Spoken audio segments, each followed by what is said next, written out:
j'ai bien vu qu'il y avait un problème de blessure quelque part. Donc j'ai fait tout le processus, là, c'est-à-dire demander au Saint-Esprit quelle est l'origine. J'ai découvert plusieurs choses, et entre autres toutes les paroles dévalorisantes qu'il y avait eu sur moi. Tu sais rien faire de tes 10 doigts, tu sais pas faire, tu sais rien faire, t'es maladroite, voilà. Et ça, plus d'autres choses. Et puis du coup, voilà, j'ai pu pardonner à toutes les personnes impliquées, me pardonner d'avoir cru ces mensonges, déclarer que je veux compter que sur le regard du Père sur moi, et que la vie des autres, ça m'intéresse pas. Voilà, j'ai brisé les paroles de malédiction sur ma vie, et voilà, et j'étais guérie. C'est trop bien que tu oses témoigner devant toutes ces femmes et devant Tibienne qui nous regarde. Bonjour Tibienne. Bonjour Instagram Gospel. Bonjour. Ça va, tu prends pas trop la pression, hein? Non, mais on les voit pas, donc ça va. Donc Maëlys, toi tu as fait l'école des femmes. Oui. On voulait récolter quelques témoignages parce qu'on a une deuxième session qui arrive en 2025. Donc comme ça va encourager les femmes à faire cette école. Donc qu'est-ce que tu as vécu pendant cette école? Raconte-nous un petit peu, Maëlys. Eh ben, pendant les sessions enregistrées, qu'on écoute en dehors des Zooms, à un moment, tu parlais de l'importance, que la façon dont on avait été introduite aux menstruations, c'était révélateur. Et je me suis dit, il y a un truc là-dessous, parce que moi, en fait, j'ai caché à ma mère pendant 1 an que j'avais mes règles. Je me suis dit, mais pourquoi j'ai fait ça? Voilà. Bon, maintenant, j'ai une petite idée, mais... Et en fait, quelques temps plus tard, dans une même journée, par différents moyens, le Seigneur m'a parlé du fait que l'énergie de la femme, elle n'est pas constante. Et entre autres par une super vidéo qui parle du cycle menstruel qui a 4 phases qui peuvent être comparées aux saisons, en fait, et qui chacune a un sens, chacune a des... Voilà, c'est ça, des atouts. Chacune est importante et a un sens. Et voilà, quand j'ai écouté ça, j'en revenais pas. Je me disais, mais attends, le Saint-Esprit, il me parle de mon fonctionnement féminin. C'est fou. S'y intéresse, en tout cas. C'est ça. C'est lui qui l'a créé. Ouais. Et voilà, ce que j'entendais, ce que je sentais dans mon cœur, c'est que le Saint-Esprit me parlait de beauté, de délicatesse, de respect et de légitimité à être fatiguée cycliquement. Et en fait, ce soir-là, ça a été un moment très spécial, très fort avec le Saint-Esprit. Et alors que je pleurais vraiment, je sentais que ça sortait de très profond. Je prenais conscience en fait, que j'avais nié mon corps et mon fonctionnement féminin, alors même que j'ai toujours été en cycle naturel. Donc je l'avais sous les yeux pendant 22 ans, mais il y avait cette négation, cette mise à distance. Et je me suis rendu compte à ce moment-là, parce que le Saint-Esprit, il te montre les choses, que j'avais mis à distance parce que je m'étais dit c'est pour quand je serai mariée, c'est pour plus tard. Et puis aussi, à cause de différents problèmes d'impureté sexuelle, voilà, on le met à distance. Et puis ça a été aussi vraiment un moment où je me sentais consolée par rapport à mes exigences de performance, de toujours être au top tout le temps. Et voilà, donc ça a été vraiment, je me suis dit waouh. Et depuis, je suis témoin d'un processus de réconciliation profond avec ma féminité et la sexualité. Et j'apprends à observer mes cycles et c'est trop intéressant. Oui, c'est trop bien ça. On découvre des beautés insoupçonnées. Mais oui. Et puis ça nous parle de nous et du coup c'est passionnant en fait. C'est passionnant la femme. Mais oui, et c'est vrai que d'être réconcilié avec cette spécificité qu'on porte souvent comme un fardeau, déjà, il y a beaucoup de douceur, je trouve. Et c'est vrai que du coup, les résultats que je vois, c'est que je suis plus fière d'être une femme et de cette spécificité qui devient plus un fardeau, mais c'est nous. Ouais, c'est beau. Hein. Je te remercie beaucoup, Maëlys. On peut l'applaudir. Waouh! C'est magnifique. Donc, on attend la prochaine témoin. Ce sera Caroline qui va nous raconter son histoire. On peut l'applaudir. Donc, l'école des femmes, déjà, le premier fruit, ça vous réconcilie avec votre féminité, avec le fait d'être une femme, c'est déjà énorme. Gloire à Dieu. Donc, toi, Caroline, qu'est-ce que tu aimerais nous partager un petit peu? Qu'est-ce que tu as vécu pendant cette école? Alors déjà, le fait que je sois là, vous êtes beaucoup, hein, c'est très impressionnant. C'est un miracle en soi parce que pour moi, faire une école avec plein de femmes, c'était, pardon, hein, mais c'était ce que je voulais pas faire. Donc voilà. Déjà, pour y arriver, il y a eu plusieurs femmes, elles sont là aujourd'hui, c'est ça qui me touche aussi, qui m'ont parlé de l'école des femmes. Moi, j'ai fait de la psychologie, des choses comme ça. Donc voilà, je connaissais, ça m'intéressait, mais j'avais pas le temps. Je disais non, j'ai pas le temps. Et puis un jour, une de mes amies, dans un autre contexte, avec des amis pas du tout engagés dans la foi, qui font du social, la psychologie, dit « Ah, mais moi, je fais cette formation, je fais l'école des femmes. » Bravo, Sybille, elle est par là. Cœur sur toi. Puis j'ai été monstre touchée, puis c'est comme si Dieu... j'ai mon amie Fanny qui me disait « Mais oui, tu fais avec moi !» Puis que Dieu, en fait, utilise quelqu'un d'autre dans un autre contexte. Je dis « C'est bon, j'ai compris, je m'inscris. » Et puis voilà, et puis un soir, je suis maman solo, j'ai 4 enfants, dont 3 ados, donc le temps je l'avais pas, et puis je pouvais pas voir les Zooms forcément en direct. Et puis un soir, je prends un temps pour moi, et puis je me dis allez, c'est le moment que je vois ce Zoom. Et puis c'était sur le cycle menstruel, les pertes de grossesse et tout ça. Enfin, vous l'avez vu. Puis je me dis c'est pas pour moi. J'ai eu mes 4 enfants, j'ai pas perdu d'enfants. Et là, très clairement, c'est comme si le Saint-Esprit me disait non, mais tu restes. Il y a quelque chose pour toi. Mais j'entends souvent des choses pour les autres, peu pour moi, mais là j'ai reconnu la voix du Saint-Esprit. Je dis ok, je suis curieuse, j'écoute. Et puis à un moment donné, il parlait des micropilules. Et puis entre mon 3e et ma 4e, j'ai pris un petit moment cette micropilule, mais alors, toute naïvement en pensant à réguler les choses et tout. Et puis au moment où, je me rappelle plus cette personne qui parlait de ça, Lauriane. Bravo Lauriane. Elle nous parlait de ça et là j'ai eu un flash, j'ai vu une image de moi, je me suis souvenue d'un moment où en fait j'avais un cycle un peu long où j'avais comme des signes de grossesse et puis j'ai eu des douleurs terribles au moment de mes règles et puis je me souviens avoir dit mais est-ce que j'ai pas fait une fausse couche précoce? Puis c'était passé à autre chose. Et puis au moment du temps de prière, j'ai senti les larmes couler. Et puis moi, je suis quelqu'un d'assez pudique, où je vais faire des blagues parce que voilà, je protège ça. Et puis j'ai commencé à pleurer. Puis je me disais, mais qu'est-ce qui se passe? Et puis c'est comme si Dieu, il révélait qu'en fait, il y avait dans mes entrailles quelque chose qui avait été volé à ce moment-là. Et puis qu'il y avait des projets qui pouvaient pas émerger, des choses qui pouvaient pas sortir. Et puis, je trouve ça incroyable avec Dieu, en fait, c'est parce ça a duré franchement 15 minutes, hein. Entre le moment où ça s'est révélé à moi, je me suis dit, mais est-ce que j'ai fait vraiment cette fausse couche? Le moment où Dieu, le Saint-Esprit a guéri, j'ai pleuré, j'ai vécu une délivrance et tout ça. Et puis le moment où ça a été restauré et rappelé comme cet endroit racheté pour des projets, il s'est passé un quart d'heure. Et moi, je trouve que c'est génial pour étudier la psychologie. Il n'y a que Jésus qui fait ça, qui va réparer. Non, mais c'est vrai. Oui, il n'y a que Jésus qui fait ça. Hein. Non, vraiment. Et puis, je crois que j'ai vécu plein d'autres choses et puis j'ai vu des femmes se lever autour de moi. Moi, j'ai grandi dans une famille où la femme, elle est un peu mise au second plan et puis c'est un arrière-plan d'arbiste et puis où, c'est l'homme qui compte. Puis moi, petite, j'avais compris ça. Je voulais être un garçon, je faisais du BMX. On m'appelait jeune homme, j'avais les cheveux courts et tout. Rien à voir, hein, mais voilà. Et puis, cette école des femmes, c'était comme si, Jésus, il a racheté plein de choses dans ma vie et puis qu'il a racheté ma féminité. Je suis une fille du roi vulnérable. Après, Une fille du roi vulnérable, c'est beau. Merci Caroline, merci beaucoup. Oh là là, c'est merveilleux. C'est merveilleux.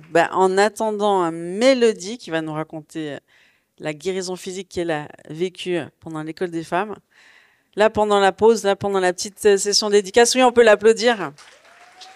Bravo Mélodie. Tu veux prendre ton micro pendant que je raconte la petite histoire? Pendant que j'étais en train de faire la dédicace, on me disait, et ça je l'ai entendu plusieurs fois, mais je tiens à le dire, c'est trop beau, c'est les maris, ils sont tellement touchés de voir la transformation de leur femme pendant l'école des femmes, c'est eux qui initient l'inscription à l'école des couples. Mais ça, c'est fou! Ça, c'est complètement fou.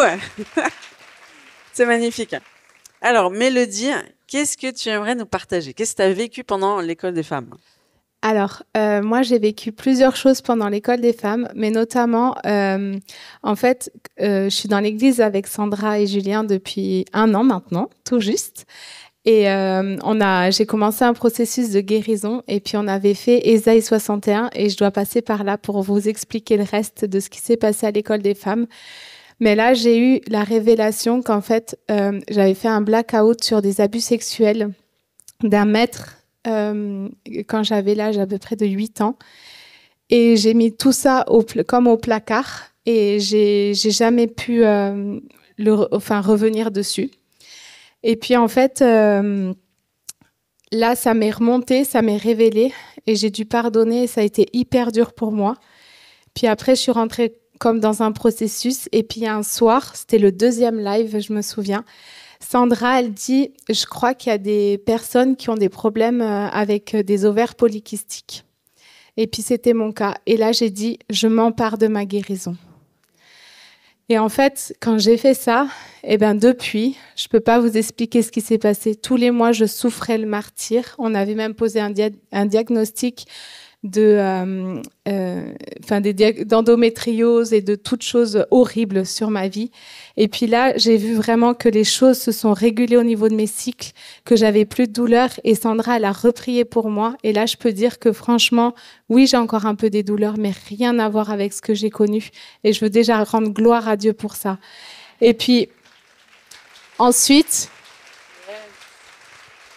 j'ai continué le processus de guérison par rapport à mes abus. Et puis, j'ai fait Lève-toi en juillet. Et puis là, ça a été pour moi le summum parce que je me suis levée un matin et c'était là où on devait partir 24 heures avec les femmes. Et je me suis jamais sentie aussi dégoûtante de toute ma vie. Il n'y a pas d'autre mot. Je me sentais sale, répugnante même. Et j'arrivais pas à me mettre en maillot de bain. Donc, j'envoie un message à Darlène et je lui dis, Darlène, je suis incapable de me mettre en maillot de bain. Je suis pas capable de venir. Elle m'a dit, t'inquiète pas. Je suis quand même venue parce que je savais qu'il y avait quelque chose pour moi ce jour-là.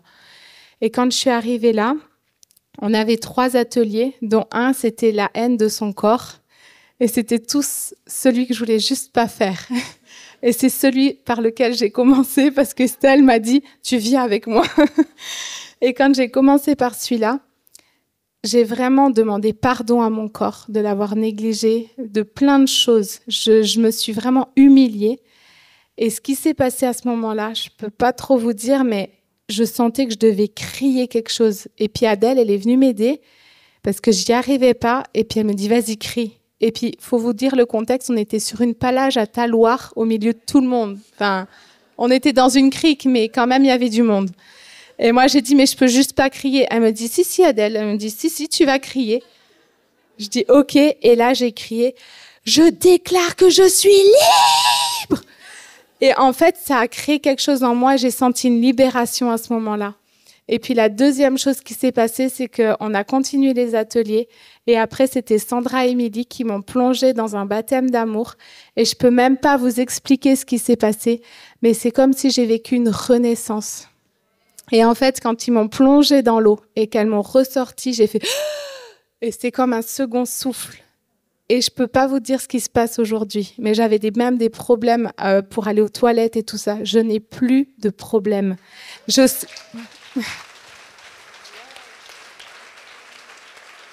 J'ai jamais senti mes entrailles aussi libres qu'aujourd'hui. Yes. C'est beau, hein. Et je peux pas vous dire si j'ai tout guéri ou s'il y a encore des parts à guérir par rapport aux abus sexuels, mais tout ce que je peux vous dire, c'est que je suis libre et qu'est-ce que ça fait du bien. Amen. Bah, gloire à Dieu. Merci Mélodie, c'est magnifique ton témoignage. Gloire à Dieu, hein, ce qui fait. On n'a pas la conscience des connexions entre nos maladies, nos douleurs et tout ce qui nous embête physiquement avec nos traumatismes passés, mais il y a toujours une connexion, les amis. Parce que Dieu, il nous veut libre. Il nous veut libre. Dieu, il nous veut libre. Il nous veut libre. Donc, on va accueillir encore, on n'a pas fini, hein. Maria. Es-tu là, Maria? Oui. On peut l'applaudir, Maria. Merci de témoigner devant ces femmes, plus toutes celles qu'on ne voit pas. Hein. On vous salue là, toutes celles qui nous regardent en ligne. Vous êtes avec nous. Alors Maria, bienvenue. Qu'est-ce que tu aimerais nous partager, toi? Alors moi, en fait, dès la première vidéo de la série Lève-toi Déborah, qu'on devait regarder séparément des Zooms, on devait poser des questions aux pères, nous concernant, savoir ce qu'ils pensent de nous. Et moi, du coup, j'ai pris mon petit cahier, j'ai écrit « Père, que penses-tu de moi ?» Et là, j'ai été envahie complètement d'une douceur incroyable. Et puis, d'ailleurs, j'ai écrit dans mon cahier plusieurs fois, je ressens une telle douceur, je ressens une telle douceur. Il y avait une onction sur moi de douceur. Et j'ai écrit, on dirait que tu es en train de déposer ta douceur dans mes entrailles. Je sentais vraiment quelque chose de tellement fort. J'ai vécu un moment incroyable. Et puis, ensuite, après ça, j'ai acheté le livre L'onction de Déborah. Et j'ai trouvé les prières tellement géniales, je les disais tous les soirs. Donc, je priais tous les soirs pour que le Seigneur me réveille à mon appel, que le Seigneur me maintienne bien dans le bon timing, dans son timing. Et puis, je crois qu'il a répondu. Un jour, je me suis sentie hyper enthousiasmée avec une idée. J'ai été remplie de joie et je me suis dit, il faut que je fasse un petit livre avec des versets associés à des vidéos. Voilà. J'avais que ça, mais j'étais à fond. Et puis, juste à ce moment-là, tu as fait une vidéo sur la musique. Et je me suis dit, oui, il faut qu'il y ait de la musique.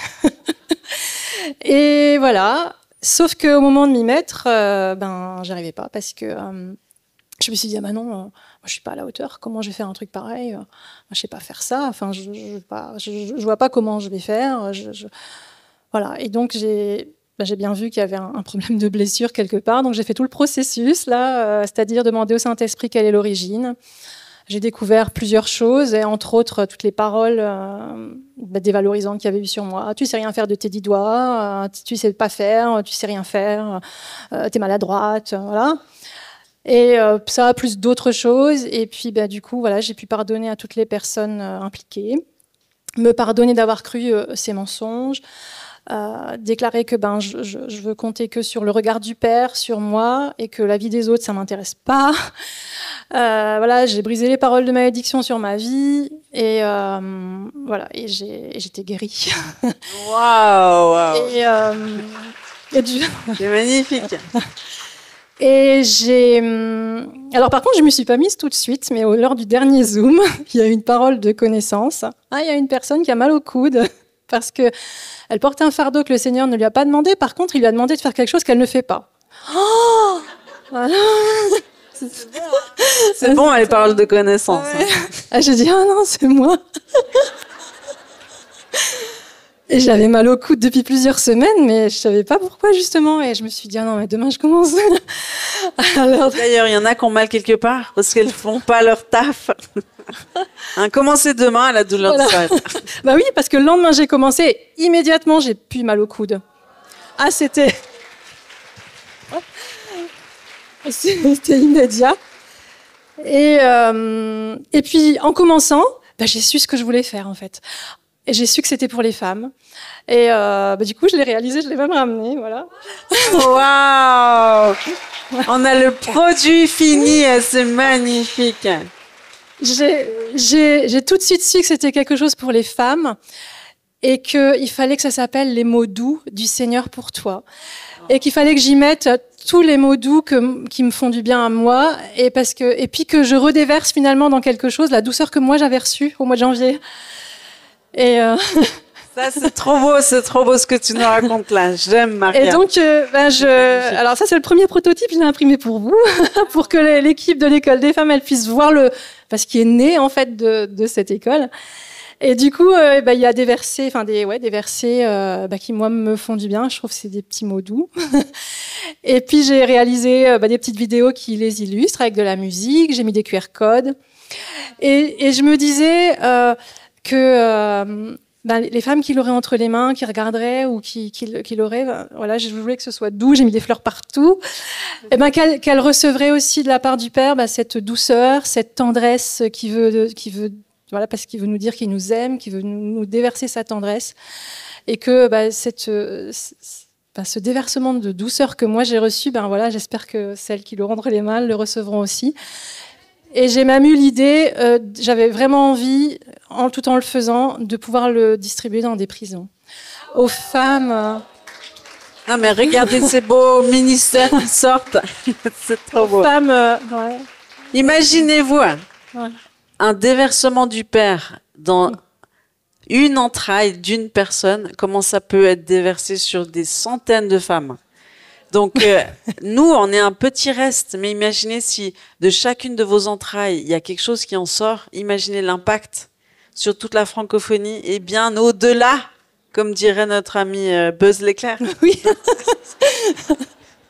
Merci. Voilà, et puis... C'est magnifique. Tu voudrais te mettre peut-être vers les stands à la fin, comme ça, les femmes, elles pourront regarder ton produit, puis scanner le QR code.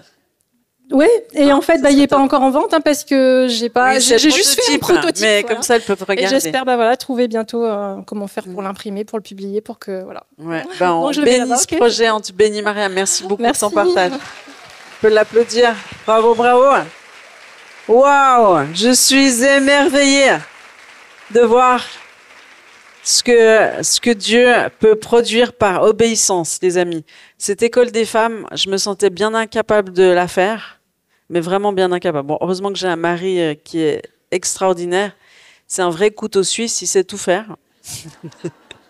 Donc, grâce au couteau suisse, j'ai pu obéir à la parole de Dieu. C'était pendant un temps d'intimité avec Dieu, comme j'en ai très souvent, où Dieu me dit, Sandra, j'aimerais que tu fasses une école. Ça va s'appeler l'école des femmes. Je dis, oh oui, c'est pas mal. Et puis, tu vas commencer en janvier 2024. Tu vas le faire sur Zoom. Tu vas mettre ton parcours Lève-toi Déborah que tu as déjà fait inclus dans le programme. Et puis, à la fin, vous allez toutes vous réunir en présentiel pour célébrer cette école. Mais je ne pouvais pas m'imaginer tous les fruits que ça allait produire. Puis, il y a ceux qui arrivent jusqu'à nos oreilles, puis il y a tous ceux qui n'arrivent pas jusqu'à nos oreilles. C'est extraordinaire. Oui, écrivez-nous vos témoignages, s'il vous plaît, de l'école des femmes, parce qu'on est tellement friands. Nous, c'est notre récompense de l'obéissance, en fait, vos témoignages. Et puis, c'est aussi l'édification de tous ceux qui entendent votre témoignage. Donc, c'est magnifique. On va avoir une dernière témoin, c'est Priscille, notre chère Priscille, fantastique. Oh là là. Priscille, elle vient avec son livre. Donc, Priscille, toi, tout le monde te connaît, mais tu n'as pas conscience que tout le monde te reconnaît.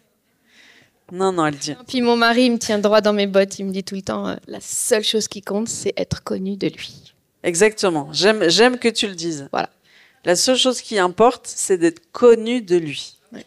Vous vous rappelez ce fameux verset biblique qui dit mais Seigneur, on a chassé les démons en ton nom, on a prophétisé en ton nom, on a fait des miracles en ton nom. Et Jésus répond, je ne vous connais pas, éloignez-vous de moi. C'est terrifiant cette parole. Donc c'est vrai, elle a raison Priscille de le noter. Le plus important, c'est d'être connu de lui et de faire ce qu'il nous demande de faire tout simplement. Donc Priscille, qu'est-ce que Dieu t'a demandé de faire et que tu as fait tout simplement, en étant patiente quand même? Ouais. Hein?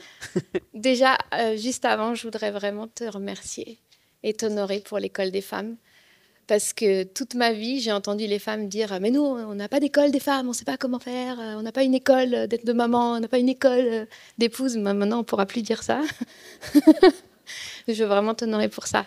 Et moi, ce que Dieu m'avait demandé il y a plusieurs années, c'était de toutes mes galères de maman, comme Dieu il recycle nos souffrances, c'était d'aller encourager toutes les autres mamans. Et sans plus... Dis-nous Priscille, toi tu es pasteur à Paris avec ton mari, tu as 5 enfants, pas des tout grands encore, donc encore un peu turbulent. Voilà, dans ce contexte-là qu'il faut préciser. Oui, c'est important. Mais oui, donc c'était ça, c'était de mes douleurs, de mes difficultés de maman, de mes temps à genoux en mode Seigneur, c'est pas possible. Il y a forcément un moyen de faire ce truc de maman avec toi et que ce soit merveilleux parce que le monde veut nous faire croire qu'avoir des enfants, c'est un poids. et que ça nous freine dans la vie et qu'on ne va rien accomplir. Notre couple, c'est fini dès qu'il y a des enfants. Mais la parole dit que c'est notre plus grande richesse. Donc, qui on va croire, en fait? Et je sentais vraiment que Dieu me disait, il faut aller encourager les mamans, et surtout celles qui n'ont pas le Seigneur. Et ça, c'était révolutionnaire parce que nous, on était en mode, on sert à fond dans l'église, on sert à fond dans l'église. Et là, d'un seul coup, Dieu me disait, non, mais les autres, elles ont tellement besoin. Parce que ce qui est merveilleux, c'est que les principes de Dieu, ils marchent, même pour ceux qui ne le connaissent pas encore. Et comme je sais que cette génération, elle est perdue. Enfin, moi, j'en fais partie. S'ils ne nous trouvent pas, on est tous perdus. Comment faire pour que les mamans d'aujourd'hui, elles puissent mettre en application les bons principes de notre bon berger pour leurs enfants, pour que plus tard, ce soit plus facile pour tous ces enfants de se connecter au cœur de Dieu. Et donc, je sentais vraiment que Dieu me disait d'aller encourager les mamans, sans plus, tu vois, pas déballer le plan du salut, pas imposer les mains à tout le monde. C'est quand tu vas chez le dentiste, tu veux juste qu'il te soigne tes dents, même s'il est chrétien, tu vois. Donc, juste encourager les mamans. Mais il y a quand même eu l'histoire, c'est que quand j'en ai parlé à nos pasteurs pour avoir leur avis et leur aval, c'est leur bénédiction. En fait, je ne sais pas si tu as remarqué, mais on veut tous des parents spirituels jusqu'à ce qu'ils nous disent non. Après, on fait non, non, je ne veux pas de parents spirituels. Et le problème, c'est que quand je leur en ai parlé avec tout l'enthousiasme, et je vais faire des vidéos qui vont toucher des personnes qui habitent au bout du monde et tout, et ça va les faire rire, et en même temps, ça va les faire grandir. Et tout. J'étais tellement heureuse. Et en face, ils n'avaient pas du tout la paix par rapport à ça, mes responsables. Et c'était très difficile, parce que moi, je suis à moitié française et à moitié italienne, donc c'est deux sortes de rébellion. Deux sortes de rébellion. C'est un bon mix de rébellion, genre, de ma tête, je disais ok, et dans mon cœur, je disais mais pour qui vous prenez, tu vois. Et il a fallu que Dieu fasse ce travail dans mon cœur on n'aime pas la soumission, hein, on n'aime pas l'obéissance, mais c'est parce qu'on n'a pas compris que c'est une protection. Mais Dieu me l'a montré plusieurs fois. Je me souviens d'un de mes enfants qui jouait avec un couteau comme ça, il avait 2 ans, et je disais en fait, t'es pas prêt pour ça. Tu vois, et lui, genre, maman, elle est méchante parce qu'elle dit que je suis pas prête. Genre. Et je pense que nous, quand Dieu nous met quelque chose à cœur, on est convaincu qu'on est prêt. Et on voit la sagesse de nos leaders qui nous disent patiente, c'est pas le moment. On le voit comme un frein, on le voit comme genre t'es juste jaloux parce que moi j'ai une idée de ouf et tout. Et non, mais c'est pas ça. Mais en fait, on rigole, mais je suis tellement sérieuse parce que je pense qu'il y a plein de projets que Dieu nous donne qui peuvent pas voir le jour parce que on veut faire qu'à notre tête et puis on veut pas faire confiance à l'autorité qu'il a mis dans notre vie pour notre protection.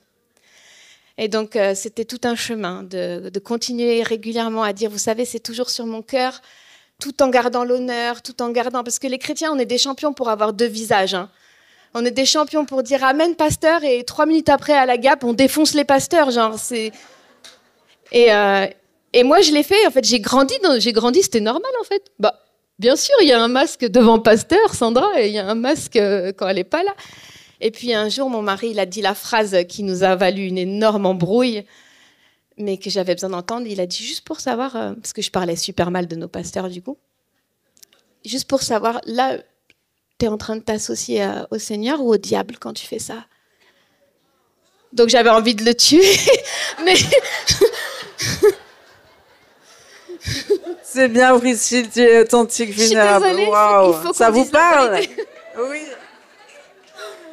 Et donc, c'est tout, j'avais besoin d'entendre, et puis gros temps de repentance, et puis vraiment de renoncer à... C'est quoi en fait Des fois, je me dis, le diable, il n'a pas besoin de nous faire mal. On se défonce entre nous très, très bien, les chrétiens, et surtout les responsables. Donc, gros temps de repentance, gros enseignements sur l'honneur qu'on ne m'avait jamais enseigné. En fait, quand on ne sait pas, on ne sait pas. Mais quand on sait, on sait. Donc maintenant, dans cette salle, vraiment, on sait. Mais c'est parce que Dieu, il a des process. Et je me dis que, heureusement qu'il ne nous envoie pas je ne sais où sans qu'il soit sûr qu'on va bien gérer. Enfin voilà, pour finir l'histoire, maintenant il m'a demandé d'écrire un livre qui est dans toutes les librairies.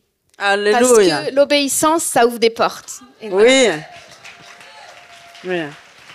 Et maintenant, on peut dire que donc tes pasteurs finalement, ils ont dit vas-y. Ah oui, Priscille. c'est ça, c'est qu'en fait, faut Après- garder la communication. Oui, et exactement. Il y a un moment donné opportun, la Oui. porte s'ouvre enfin, C'est le temps. et c'est le bon moment. Et c'est Et le bon là, moment. Et c'est propre. je me rappelle, Il y a on pas de s'est rébellion. rencontrés, tu avais 10 000 abonnés. Après, tu m'as dit, ah, j'aime bien ce que tu fais, je vais faire un live avec toi, comme ça, tu auras plus d'abonnés. Imaginez la bonté, la générosité de Priscille. J'ai dit, bon, on a raté notre premier live, on a fait un autre live. Et puis, entre-temps, elle avait des dizaines de milliers d'abonnés supplémentaires à chaque fois que je la contactais. Je disais, mais Priscille, t'es en pleine... Elle dit, oui, on prie avec une copine pour augmenter le nombre d'abonnés.